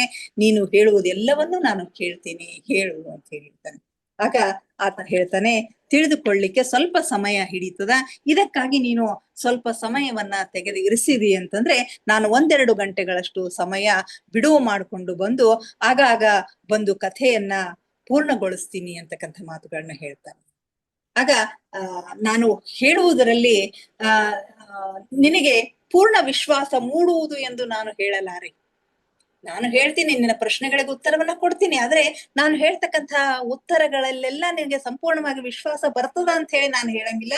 ಆದ್ರೆ ಇಷ್ಟು ಮಾತ್ರ ನಿಜ, ನೀ ಇವತ್ತು ಏನು ಪರಿಸ್ಥಿತಿಯಲ್ಲಿ ಇದೆಯಲ್ಲ, ಇದಕ್ಕಿಂತಲೂ ನೀನು ಒಳ್ಳೆಯ ಪರಿಸ್ಥಿತಿಯಲ್ಲಿ ಇರ್ತೀಯ, ಅನುಕೂಲಕರವಾಗಿರ್ತಕ್ಕಂಥ ಪರಿಸ್ಥಿತಿಯಲ್ಲಿ ಇರ್ತೀಯ, ಇದಕ್ಕಿಂತಲೂ ಸಂತೋಷವಾಗಿರ್ತಕ್ಕಂಥ ಒಂದು ಸಮಯ ನಿನಗೆ ಸಿಗ್ತದ ಅಂತ ಹೇಳ್ತಾರೆ. ಪ್ರತಿದಿನ 11 ಗಂಟೆಯ ಸುಮಾರು ಅನುಕೂಲ ಆಗ್ತದೇನೋ ಅಂತ ಕೇಳ್ತಾರೆ. ಆಗ ತಕ್ಷಣ ಹ್ಞೂ ಅಂತ ಹೇಳಿ ಇವರು ಪರ್ಮಿಷನ್ ಕೊಡ್ತಾರೆ. ಅಷ್ಟರಲ್ಲಿನೇ ಅವನಿಗೆ ಅನಿಸುತ್ತೆ, ಇದು ಎಲ್ಲಿ ನಾನು ಸಿಗಿ ಹಾಕೊಂಡೆ, ಯಾರು ನನ್ಗೆ ಏನ್ ಹೇಳ್ತಾ ಇದ್ದಾರೆ ಅಂತಕ್ಕಂಥದ್ದು ಅವನಿಗೆ ಅನಿಸುತ್ತೆ. ಆದ್ರೂ ಕೂಡ ನನಗೇನಾದ್ರೂ ಹೆಚ್ಚು ಕಡಿಮೆ ಅನಿಸ್ತು ಅಂತಂದ್ರೆ ಮೊದಲನೇ ದಿನಾನೇ ಅದಕ್ಕೆ ಎಳ್ಳು ನೀರು ಬಿಟ್ರಾಯ್ತು ಅಂತ ಹೇಳಿ ಮನಸ್ಸಿನಲ್ಲಿ ನಿರ್ಧಾರ ಮಾಡ್ಕೊಂಡು ಹಿಂಗ ತಲೆ ಗೋಣಿ ಎತ್ತಿ ನೋಡೋದ್ರೊಳಗ ಆ ವ್ಯಕ್ತಿ ಇರೋದೇ ಇಲ್ಲ. ಈಗ ಈ ಮನಸ್ಸಿನೊಳಗ ತಾನೇ ಅನ್ಕೊಳ್ತಾನೆ, ನಾನು ಏನು ಮಾಡ್ತಾ ಇದ್ದೀನಿ, ಇವ್ರು ಏನ್ ಹೇಳ್ತಾ ಇದ್ದಾರೆ ಅನ್ನೋದ್ರ ಬಗ್ಗೆ ಪೂರ್ಣ ವಿಶ್ವಾಸ ಅವ್ರಿಗೆ ಬರೋದಿಲ್ಲ. ಆದ್ರೂ ಕೂಡ ಏನಾದ್ರೂ ಹೆಚ್ಚು ಕಡಿಮೆ ಆದ್ರೆ ನಾಳೆ ಒಂದ್ ದಿವಸ ನೋಡಿ ಮತ್ತೆ ಇವ್ರಿಗೆ ತಿಲಾಂಜಲಿಯನ್ನ ಕೊಟ್ರಾಯ್ತು ಅಂತ ಹೇಳಿ ನಿರ್ಧರಿಸಿ ತಲೆ ಎತ್ತಿ ಅವ್ರಿಗೆ ಮಾತಾಡ್ಬೇಕು ಅಂತ ನೋಡೋದ್ರೊಳಗಾಗಿ ವ್ಯಕ್ತಿ ಅಲ್ಲಿ ಇರೋದಿಲ್ಲ, ಅವನು ಹೋಗ್ಬಿಟ್ಟಿರ್ತಾನೆ. ಅಲ್ಲಿ ಯಾರೂ ಇರ್ಲಿಲ್ಲ, ಆದ್ರೆ ಬಾಗಿಲು ತೆರೆದ ಶಬ್ದನೂ ಆಗೋದಿಲ್ಲ, ಹಾಕಿದ ಶಬ್ದನೂ ಕೂಡ ಆಗೋದಿಲ್ಲ, ಸಪ್ಪಳ ಕೇಳಿಸ್ಲಿಲ್ಲ. ನಾನೇನು ಕನಸು ಕಾಣ್ತಾ ಇದ್ದೇನೇನು, ಅಥವಾ ಚಿಂತೆಯಲ್ಲಿ ನಾನಿದ್ದೆ. ತಮ್ಮ ಸತ್ತ ಸುದ್ದಿ ಬಂದಾಗಿನಿಂದ ನನಗೆ ನಿದ್ರೆ ಆಗಿರೋದಿಲ್ಲ, ಈಗ ನಿದ್ರೆಯ ಕೊರತೆಯಿಂದ ನನಗೆ ಬುದ್ಧಿ ಭ್ರಮಣೆಯಾಗಿದೆಯೇ ಅಂತ ಹೇಳಿ ಆಲೋಚನೆ ಮಾಡ್ತಾನೆ. ಆಗ ನೌಕರನನ್ನ ಬಂದು ಕೇಳ್ತಾನೆ, ಸೇವಕನನ್ನ ಬಂದು ಕೇಳ್ತಾನೆ, ನೀನ್ ಯಾರನ್ನಾದ್ರೂ ಭೇಟಿ ಮಾಡ್ಲಿಕ್ಕೆ ನನ್ನ ಬಳಿ ಕರ್ಕೊಂಡು ಬಂದಿದ್ದೇನೆ ಅಂತ ಹೇಳಿ. ಹೌದು, ಒಬ್ಬ ವ್ಯಕ್ತಿಯನ್ನ ಕರ್ಕೊಂಡು ಬಂದಿದ್ದೆ ಅಂತ ಹೇಳಿ ಹೇಳ್ತಾನೆ. ಮತ್ತವ್ರು ಹೋಗಿದ್ದ ನೋಡ್ದೇನು ಅಂತ, ಇಲ್ಲ ನಾನು ನೋಡ್ಲಿಲ್ಲ ಅಂತ. ಯಾಕಂದ್ರೆ ನನ್ನ ಕೋಣೆಯಿಂದ ಹೊರಗೆ ಹೋಗ್ಬೇಕಾದ್ರೆ ನಮ್ಮ ಗಮನಕ್ಕೆ ಬಾರದೆ ಹೋಗ್ಲಿಕ್ಕೆ ಸಾಧ್ಯನೇ ಇಲ್ಲ, ಮೇನ್ ಡೋರ್ಲಿಂದನೇ ಅವ್ರು ಹೋಗ್ಬೇಕು. ಹೀಗಾಗಿ ಏನು ನಡೀತಾ ಇದೆ ಅಂತಕ್ಕಂಥದ್ದು ಅವ್ರಿಗೆ ಗೊತ್ತಾಗೋದಿಲ್ಲ.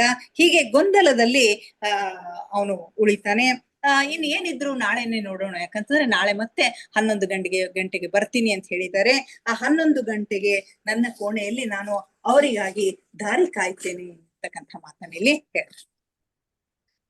ಆದ್ರೆ ಅತ್ಯಂತ ವಿಪರ್ಯಾಸದ ಸಂಗತಿ ಅಂತಂದ್ರೆ ಅವತ್ತು ರಾತ್ರಿ ಅವನಿಗೆ ಸುಖವಾದ ನಿದ್ರೆ ಆಗ್ತದೆ. ಸುಮಾರು ದಿವಸಗಳಿಂದ ತಮ್ಮನ ಮರಣದ ಸುದ್ದಿ ಬಂದಾಗಿನಿಂದ ನಿದ್ರೆ ಇರೋದಿಲ್ಲ. ಅವತ್ತು ರಾತ್ರಿ ಅವನಿಗೆ ಸುಖವಾದ ನಿದ್ರೆ ಆಗ್ತದ. ಟೆಲಿಗ್ರಾಮ್ ಬಂದಾಗಿನಿಂದ ಇಲ್ಲಿವರೆಗೆ ಅವನು ಮಲಗಿರ್ಲಿಲ್ಲ. ಬೆಳಗ್ಗೆ ಎದ್ದಾಗ ಚಾರ್ಲ್ಸ್ಲೊಂದಿಗೆ ಮಾತನಾಡಿದ ಹಾಗೆ ಆಗುತ್ತೆ. ಇಂಥ ಮಹನೀಯರೊಬ್ರು ಬಂದಿದ್ರು, ಅತಿಥಿ ಬಂದಿದ್ರು ಅಂತಕ್ಕಂಥ ಸಂಗತಿಯನ್ನೆಲ್ಲ ಅವನ ಮುಂದೆ ಹೇಳ್ಕೊಂಡ ಹಾಗೆ ಅವ್ರಿಗೆ ಅನಿಸುತ್ತೆ.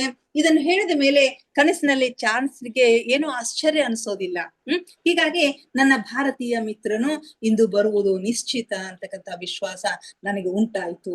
ನಮ್ಮ ಗಮನಕ್ಕೆ ಬಾರದೆ ಅವನು ಹೇಗೆ ಬರ್ತಾನೆ, ಇಲ್ಲಿಂದ ಪಾರಾಗಿ ಹೇಗೆ ಹೋಗ್ತಾನೆ ಅನ್ನೋದನ್ನ ನೋಡ್ಬೇಕು, ಹೇಗೆ ಬಂದ ಹೇಗೆ ಹೋದ ಅನ್ನೋದನ್ನ ಅವನು ಹಿಡಿದು ಕೇಳಬೇಕು ಅಂತ ಹೇಳಿ ನಿರ್ಧರಿಸಿಕೊಂಡು ಕೂಡ್ತಾನೆ.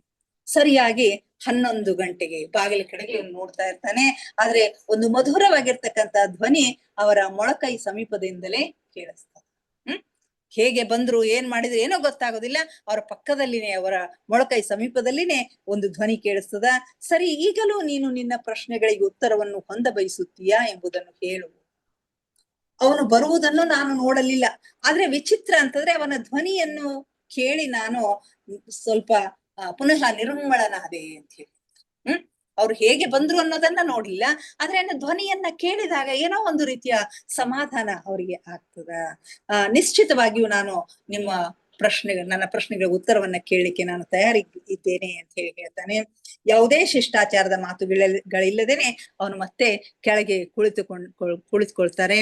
ನಾನು ನನ್ನ ಕುರ್ಚಿಗೆ ಒರಗಿ ಕುಳಿತೇನೋ, ನಾನೆಂದೂ ಕೇಳಿರದ ಕಥೆಯನ್ನು ಅವನು ಹೇಳಲು ಆರಂಭಿಸ್ತಾನೆ. ಯಾವ ಔಪಚಾರಿಕತೆ ಏನೂ ಇಲ್ಲದೇನೆ ಸುಖಾಸನದಲ್ಲಿ ಕೆಳಗೆ ಕೂತು ಎಂದೂ ಕೇಳದೆ ಇರ್ತಕ್ಕಂಥ ಯಾವಾಗಲೂ ಕೇಳದೆ ಇರ್ತಕ್ಕಂಥ ಕಥೆಯನ್ನು ಅವನು ಹೇಳಿಕ್ಕೆ ಆರಂಭಿಸ್ತಾನೆ. ಈಗಲೂ ನಾನು ಇದನ್ನು ಸಂಪೂರ್ಣವಾಗಿ ಅರ್ಥ ಮಾಡಿಕೊಳ್ಳಲಾಗಿಲ್ಲ. ಅವ್ರು ಹೇಳ್ತಕ್ಕಂಥ ಕಥೆಗಳನ್ನ ಇವತ್ತಿಗೂ ಕೂಡ ನನಗೆ ಸಂಪೂರ್ಣವಾಗಿ ಅರ್ಥ ಮಾಡ್ಕೊಳ್ಳಿಕ್ಕೆ ಆಗಿಲ್ಲ. ಆದರೂ ನನಗೆ ಅವು ಸತ್ಯ ಅಂತ ಅನಿಸ್ತದ. ಅವುಗಳ ಮೇಲೆ ವಿಶ್ವಾಸ ನನಗೆ ಆಗಿದೆ ಅನಿಸ್ತದ. ಸಹೃದಯರಿಗೂ ಕೂಡ ಹಾಗೆ ಅನಿಸ್ತದ ಅಂತ ಹೇಳಿ ನಾನು ಅನ್ಕೊಂಡಿದ್ದೀನಿ. ಅದು ನನ್ನ ಆಶಯ. ಹೀಗೆ ಮುಂದಿನ ದಿನಗಳಲ್ಲಿ ನಮ್ಮಿಬ್ಬರಲ್ಲಿ ಸ್ವಲ್ಪ ಮಟ್ಟಿಗೆ ಮಾತುಕತೆ ಜರುಗಿತು. ಮೊದಲ ದಿನ ಬಂದಂತೆ ಅವನು ಬರುತ್ತಾನೆ. ಒಮ್ಮೊಮ್ಮೆ 1 ಗಂಟೆ ಮಾತನಾಡಿದ್ರೆ ಒಮ್ಮೆ ಮುಂಜಾನೆಯವರೆಗೆ ನಮ್ಮ ಮಾತುಗಳು ಮುಂದುವರಿತಾವೆ. ಪ್ರತಿದಿನ ಅವನು ಬರ್ತಾ ಇರ್ತಾನೆ. ಒಂದೊಂದ್ ದಿವಸ ಕೇವಲ 1 ಗಂಟೆ ಮಾತಾಡಿದ್ರೆ ಒಂದೊಂದ್ ದಿವಸ ಇಡೀ ರಾತ್ರಿ ಬೆಳಗನ ಅವರ ಮಾತುಗಳು ಮುಂದುವರೆದಿರ್ತಾವು. ಹೇಳಿ ಮುಗಿಸಿದ ಮೇಲೆ ಭಾರತೀಯ ಶೈಲಿಯಂತೆ 2 ಕೈಗಳನ್ನ ಜೋಡಿಸಿ ನಮಸ್ಕಾರ ಮಾಡಿ ಅವನು ಹೊರಟು ಹೋಗ್ತಾ ಇರ್ತಾನೆ. ಒಮ್ಮೊಮ್ಮೆ ನನ್ನ ಬುದ್ಧಿಗೆ ಸುಸ್ತಾಗಿದೆ ಅಂತ ಅನಿಸ್ತದ. ಅವನ ವಿಷಯಗಳನ್ನ, ಅವ್ನು ಹೇಳ್ತಕ್ಕಂಥ ಮಾತುಗಳನ್ನ ಕೇಳಿದಾಗ ನನ್ನ ಬುದ್ಧಿಗೆ ಸುಸ್ತಾದಂತೆ ಅನಿಸ್ತದ. ಅವನ ಕಥೆಯ ವಿಚಿತ್ರ ಸಂಗತಿಗಳು ನನ್ನ ಮೆದುಳಿನಿಂದ ತುಂಬಿ ತುಳುಕುತ್ತವೆ ಎನಿಸುತ್ತದೆ. ನನ್ನ ಸ್ಥಿತಿಯನ್ನು ನೋಡಿ ಮಾತನ್ನು ಅಷ್ಟಕ್ಕೆ ನಿಲ್ಲಿಸಿ ತಟ್ಟನೆ ಏನು ಹೇಳದೆ ಕೋಣೆಯಿಂದ ಅವನು ಹೊರಟು ಹೋಗ್ತಾನೆ. ಅವ್ರು ಹೇಳ್ತಕ್ಕಂಥ ವಿಷಯಗಳು ಎಷ್ಟು ಗಹನವಾಗಿರ್ತಾವ ಅಂತಂದ್ರೆ ಸುಲಭವಾಗಿ ಅರಗಿಸ್ಕೊಳ್ಳಿಕ್ಕೆ, ಅವುಗಳನ್ನ ತಿಳ್ಕೊಳಿಕ್ಕೆ ಸಾಧ್ಯ ಆಗೋದಿಲ್ಲ. ಹೀಗಾಗಿ ನನ್ನ ತಲೆ ಭಾರ ಅನ್ನಿಸ್ತು, ನನ್ನ ಮೆದುಳು ಆ ಎಲ್ಲ ವಿಷಯಗಳಿಂದ ತುಂಬ ತುಳುಕ್ತಾ ಇದೆ, ನನಗೆ ಭಾರ ಅನ್ನಿಸ್ತು ಅಂತಂದ್ರೆ ನನ್ನ ಸ್ಥಿತಿಯನ್ನ ನೋಡಿ ಮಾತನ್ನ ಅಷ್ಟಕ್ಕೆ ನಿಲ್ಲಿಸಿ ತಟ್ಟನೆ ಏನೋ ಎದ್ದು ಕೋಣೆಯಿಂದ ಹೊರಟು ಹೋಗ್ಬಿಡ್ತಾನೆ. ಮಾರನೇ ದಿನ ಯಾವುದೇ ಹೊಸ ಪೀಠಿಕೆ ಇಲ್ಲದೆ ನಿನ್ನೆ ನಿಲ್ಲಿಸಿದ ವಾಕ್ಯದಿಂದಲೇ ಪುನಃ ಆರಂಭ ಮಾಡ್ತಾನೆ ಅಂತಕ್ಕಂಥ ಮಾತುಗಳನ್ನೆಲ್ಲ ಹೇಳ್ತಾರೆ. ಇಷ್ಟು ಪೀಠಿಕೆ ಈ ಆತ್ಮಾಯಣ ಪಯಣದ ಒಂದು ಪೀಠಿಕೆ ಇದು. ಇಲ್ಲಿಗೆ ಇವತ್ತಿನ ಸ್ವಾಧ್ಯಾಯವನ್ನ ಮುಗಿಸೋಣ ಮಾಸ್ಟರ್ಸ್. ಇದುವರೆಗೆ ಇದನ್ನ ಅತ್ಯಂತ ಆಸಕ್ತಿಯಿಂದ ಕೇಳ್ತಕ್ಕಂಥ ತಮಗೆಲ್ಲರಿಗೂ ಅನಂತ ಧನ್ಯವಾದಗಳನ್ನ ಅರ್ಪಿಸುತ್ತಾ ಧ್ಯಾನಕ್ಕೆ ಸಿದ್ಧರಾಗೋಣ ಮಾಸ್ಟರ್ಸ್. ದಯವಿಟ್ಟು ಎಲ್ಲರೂ ಧ್ಯಾನಕ್ಕೆ ಕುಳಿತುಕೊಳ್ಳಿ.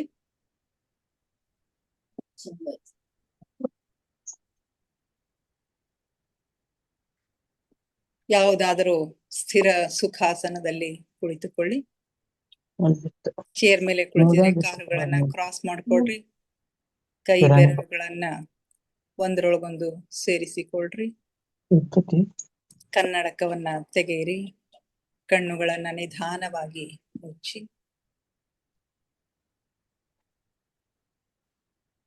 ಮುಖದ ಮೇಲೆ ಮಂದಹಾಸವಿರಲಿ. ದೇಹದ ಯಾವ ಭಾಗದಲ್ಲಿಯೂ ಬಿಗಿತ ಬೇಡ. Relax relax relax please.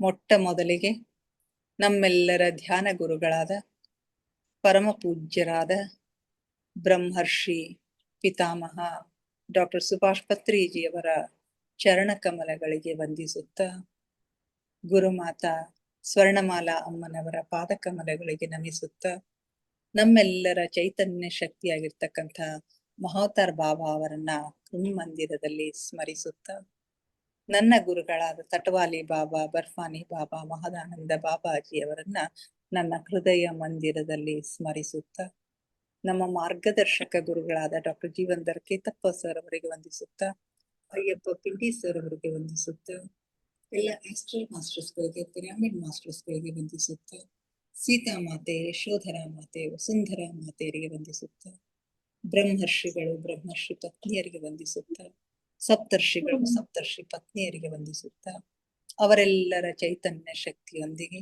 ನಮ್ಮ ಚೈತನ್ಯ ಶಕ್ತಿಯನ್ನ ಅನುಸಂಧಾನಗೊಳಿಸುತ್ತ ನಾವಿಂದಿನ ಧ್ಯಾನವನ್ನ ಆರಂಭಿಸೋಣ ಮಾಸ್ಟರ್ಸ್. ಅವರೆಲ್ಲರನ್ನು ಆತ್ಮಪೂರ್ವಕವಾಗಿ ನಮ್ಮ ಈ ಧ್ಯಾನಕ್ಕೆ ಆಹ್ವಾನಿಸೋಣ. ಅವರೆಲ್ಲರೂ ಜ್ಯೋತಿ ಸ್ವರೂಪದಲ್ಲಿ ಬಂದು ನಮ್ಮೊಂದಿಗೆ ಕುಳಿತು ಧ್ಯಾನ ಮಾಡುತ್ತಿದ್ದಾರೆ ಎಂದು ಭಾವಿಸಿಕೊಳ್ಳುತ್ತಾ ನಾವಿಂದಿನ ಧ್ಯಾನವನ್ನ ಆರಂಭಿಸೋಣ ಮಾಸ್ಟರ್ಸ್.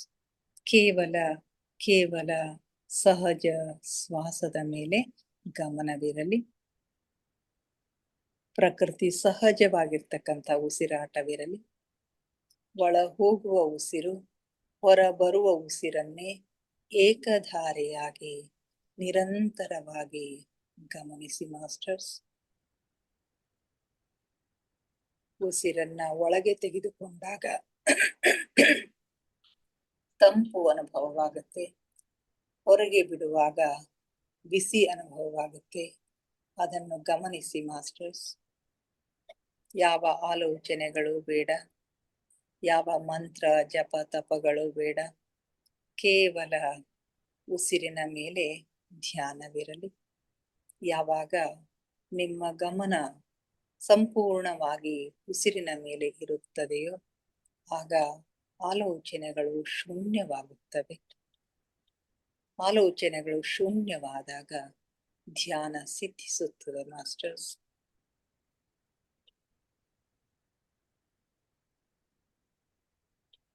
ಉಚ್ಛ್ವಾಸ ನಿಶ್ವಾಸದ ಮಧ್ಯದ ಬಿಂದು, ಅದುವೇ ಧ್ಯಾನ ಬಿಂದು, ಅದುವೇ ಶೂನ್ಯ ಬಿಂದು, ಅದುವೇ ನಮ್ಮ ಒಳ ಜಗತ್ತಿನ, ಆಂತರಿಕ ಜಗತ್ತಿನ ಬೀಗದ ಕೈ ಮಾಸ್ಟರ್ಸ್. ಅಲ್ಲಿ ಒಂದು ಕ್ಷಣ ನಿಲ್ಲುವ ಅಭ್ಯಾಸವನ್ನ ಮಾಡಿ. ನಿಮಗಾಗಿ ಒಳ ಜಗತ್ತು ತೆರೆದುಕೊಳ್ಳುತ್ತದೆ.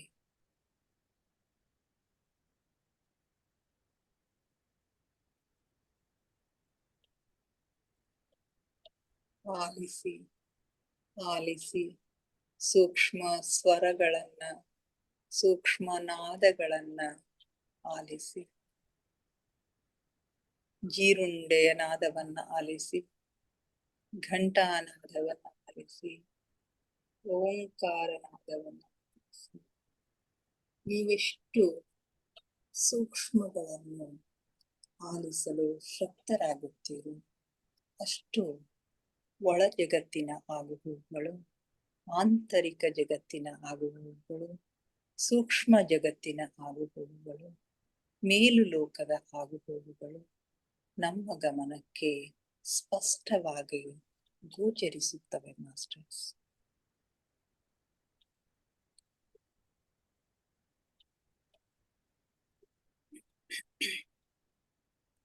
ನಾನು ದೇಹವಲ್ಲ, ನಾನು ಆತ್ಮಸ್ವರೂಪಿ.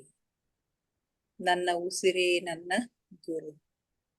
ನನ್ನ ಉಸಿರೆಂಬ ಗುರುವಿನ ಸಹಾಯದಿಂದ ನನ್ನ ಅಂತಿಮ ಗಮ್ಯದೆಡೆಗೆ, ಗುರಿಯೆಡೆಗೆ ನನ್ನ ಪಯಣ ನಿರಂತರವಾಗಿ ಸಾಗಲಿ ಮಾಸ್ಟರ್ಸ್.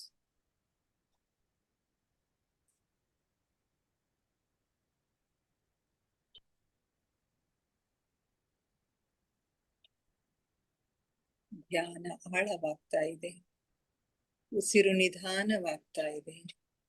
ಉಸಿರು ನಿಧಾನವಾಗ್ತಾ ಚಿಕ್ಕದಾಗ್ತಾ ಭ್ರೂ ಮಧ್ಯದಲ್ಲಿ ಸ್ಥಿರಗೊಳ್ತಾ ಇದೆ ಮಾಸ್ಟರ್ಸ್. ಅಲ್ಲಿ ನಮ್ಮ ಆಜ್ಞಾ ಚಕ್ರ, ಥರ್ಡ್ ಐ ಆಕ್ಟಿವೇಟ್ ಆಗ್ತಾ ಇದೆ. ಹಲವು ಬಣ್ಣಗಳು, ಹಲವು ಚಿತ್ರಗಳು ನಮಗೆ ಗೋಚರಿಸುತ್ತವೆ. ಅನುಭವಿಸಿ ಮಾಸ್ಟರ್ಸ್.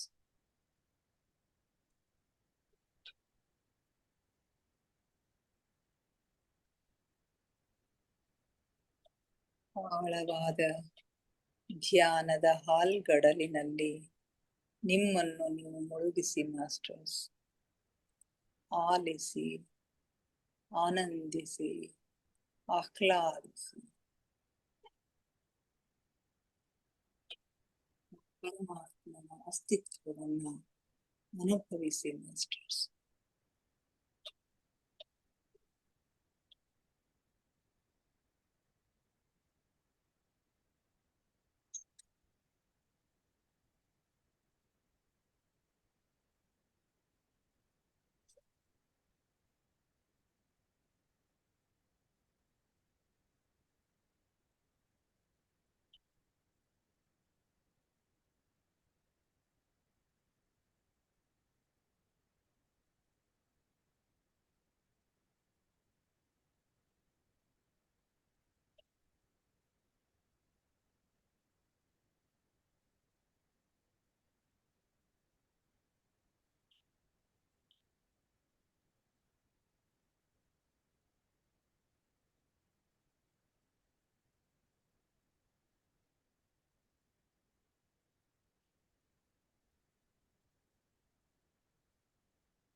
ಕೊನೆಯ 5 ನಿಮಿಷ ಮಾಸ್ಟರ್ಸ್.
ಕೊನೆಯ 2 ನಿಮಿಷ.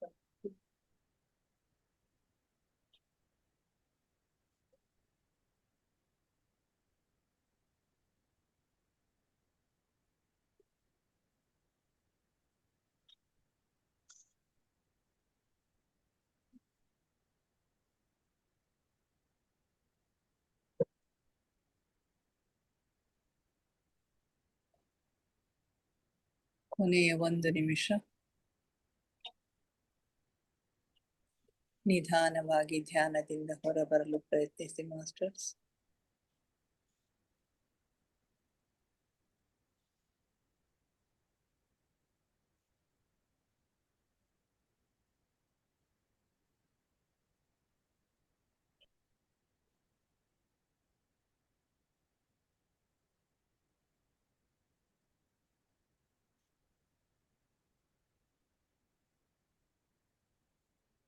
30 seconds.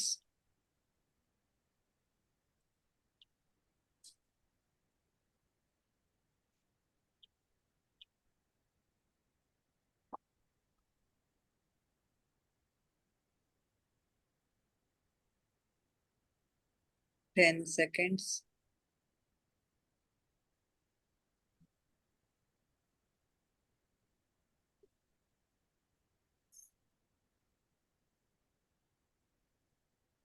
Five, 4, 3, 2, 1, 0.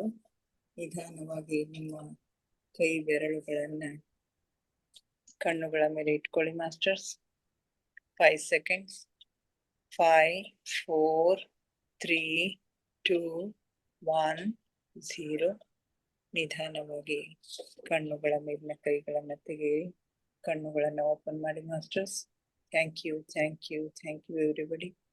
ನಮ್ಮ ಧ್ಯಾನಕ್ಕೆ ಶಕ್ತಿಯನ್ನ ನೀಡಿ ನಮ್ಮೊಂದಿಗೆ ಕುಳಿತು ಧ್ಯಾನ ಮಾಡಿದ ಎಲ್ಲ ಮಾಸ್ಟರ್ಸ್ಗಳಿಗೆ ಅನಂತ ಕೋಟಿ ಕೋಟಿ ಧನ್ಯವಾದಗಳನ್ನ ಅರ್ಪಿಸುತ್ತಾ, ನನ್ನೊಂದಿಗೆ ಧ್ಯಾನ ಮಾಡಿದ ತಮಗೆಲ್ಲರಿಗೂ ಮತ್ತೊಮ್ಮೆ ಧನ್ಯವಾದಗಳನ್ನ ಅರ್ಪಿಸುತ್ತಾ, thank you, thank you, thank you everybody.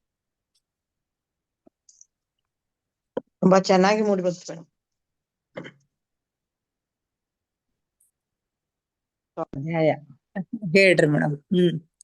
ಸ್ವಾಧ್ಯಾಯ ತುಂಬಾ ಚೆನ್ನಾಗಿ ಬಂತಂತೆ. ಚೆನ್ನಾಗಿ ಬಂತ್ರಿ ಮೇಡಮ್. ಓಕೆ, ತುಂಬಾ ಸಂತೋಷ ಮೇಡಮ್.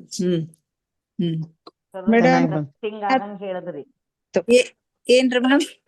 ಚಲೋ ಇಂಟ್ರೆಸ್ಟಿಂಗ್ ಆಗಿ ಹೇಳಿದ್ರಂತೆ. ಸಂಜಯ್ ಧಮಾಕೆ ಸರ್ ಜಾಯ್ನ್ ಆಗಿದ್ರು. ಹೌದು, ಜಾಯ್ನ್ ಆಗಿ ಮತ್ತೆ ಅವ್ರಿಗೆ ಲಿಂಕ್ ಬಿಟ್ಟೇನ್ರಿ. ಹೌದ್ರಿ. ಆಮೇಲೆ ಹಾ ಮತ್ತೊಬ್ರು ಜಾಯ್ನ್ ಆಗ್ಯಾರ. ಹೌದೇನ್ರಿ? ಆಗ್ಲಿ. ಮತ್ತೆ ಯಾರು ಶೇರ್ ಮಾಡ್ಕೋತೀರಿ? ಗಿರಿಜಾ ಮೇಡಮ್ ಏನೋ ಮಾತಾಡ್ಲಕತ್ತಿದ್ರಲ್ಲ? ಧ್ಯಾನ ತುಂಬಾ ಎನರ್ಜಿ ಇತ್ತು ಮೇಡಮ್. ಎನರ್ಜಿ ಇತ್ರಿ ಮೇಡಮ್. ಹೌದ್ರಿ. ಸ್ವಾಧ್ಯಾಯ ಚಲೋ ಆಯ್ತ್ರಿ. ಹ್ಞೂ ಮೇಡಮ್, ಸ್ವಾಧ್ಯಾಯನು ಮೆಡಿಟೇಷನ್ ಚೆನ್ನಾಗಿತ್ತು ಇವತ್ತು. ಎರಡು ತುಂಬಾ ಚೆನ್ನಾಗಿತ್ತು. Very very thank you madam. Thank you.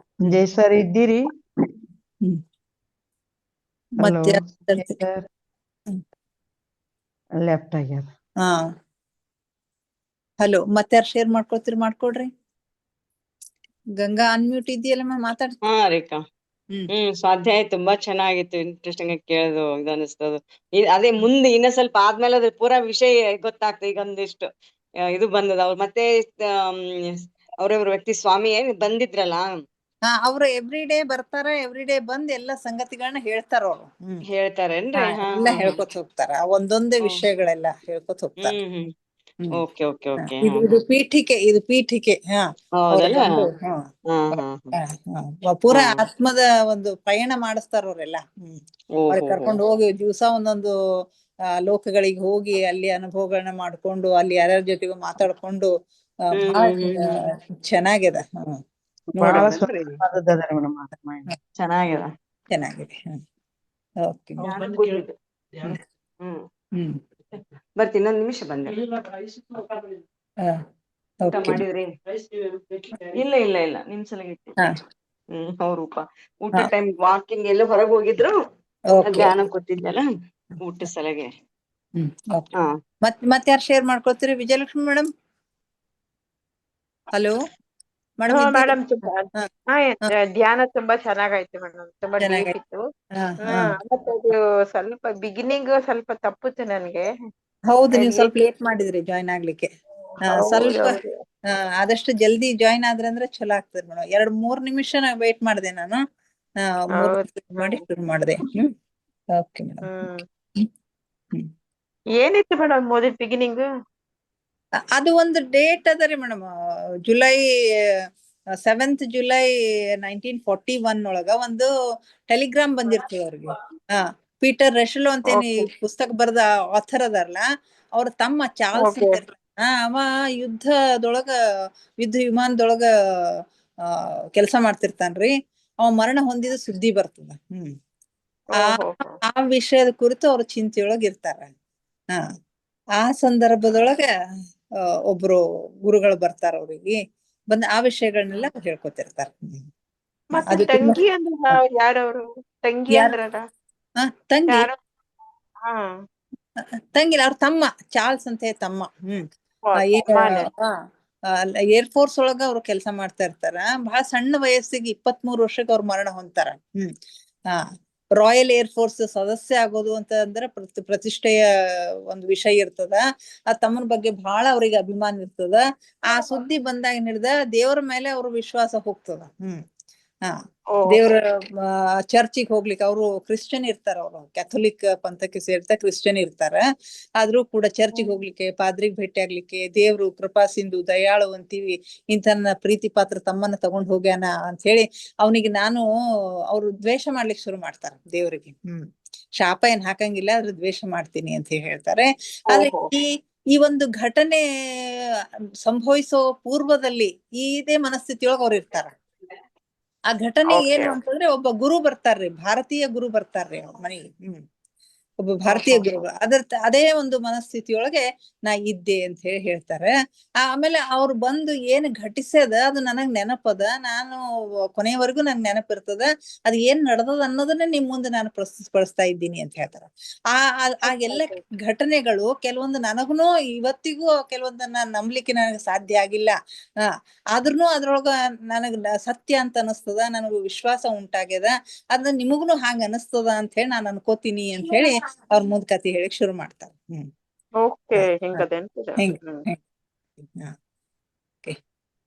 ಬಾಳ ಇಂಟ್ರೆಸ್ಟಿಂಗ್ ಇದ್ದಂಗ ಕಾಣ್ತದೆ. ಇಂಟ್ರೆಸ್ಟಿಂಗ್ ಅದ ಮೇಡಮ್. ಅಷ್ಟ್ರಲ್ ಜರ್ನಿ ಅದ ಮೇಡಮ್. ಅಷ್ಟ್ರಲ್ ಜರ್ನಿ ಅದರಿ. ಅದು ಎಷ್ಟ್ರ ಮಟ್ಟಿಗೆ ನಮಗ್ ರೀಚ್ ಆಗ್ತದ ನೋಡಣ್ರಿ ಮೇಡಮ್. ಅದನ್ನ ಎಷ್ಟ್ರ ಮಟ್ಟಿಗೆ ಅದನ್ನ ಹೇಳಲಿಕ್ಕೆ ನನಗ್ ಸಾಧ್ಯ ಆಗ್ತದ ಅನ್ನೋದು ನೋಡಣ್ರಿ. ಅವರೇ ಶಕ್ತಿ ಆ ಕೊಡ್ಬೇಕ್ರಿ. ಬುಕ್ ತರ್ತೀನಲ್ರಿ ನಾನು. ಹೌದ್ರಿ ಮೇಡಮ್. ಓದ್ಲಿಕ್ಕತ್ತೀರಲ್ರಿ? 4ನೇ ಅಧ್ಯಾಯ ತನ ಮುಗ್ದದ್ರಿ. ಮುಗ್ದದ್ರಿ. ಅದು ಬಿಗಿನಿಂಗ್ ದಾಗ ಹೆಂಗ ಪೀಠಿಕೆ ಎಷ್ಟು ಒಂಥರ ಅರ್ಥ ಆಗಂಗಿಲ್ಲ.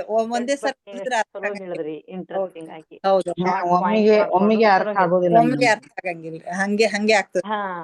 ಒಂದೇ ಸಲಕ್ ಆಗಲ್ರಿ ಮೇಡಮ್. ಮತ್ತೆ ಓದ್ಬೇಕಂತ ಅನ್ಕೊಂಡೆ, ನೀವು ಚಂದ ಹೇಳಿದ್ರಿ. ಹೌದು ಹೌದು. ಬಟ್ ನೀವ್ ಎಷ್ಟು ಚಂದ ಹೇಳಿರೋದು.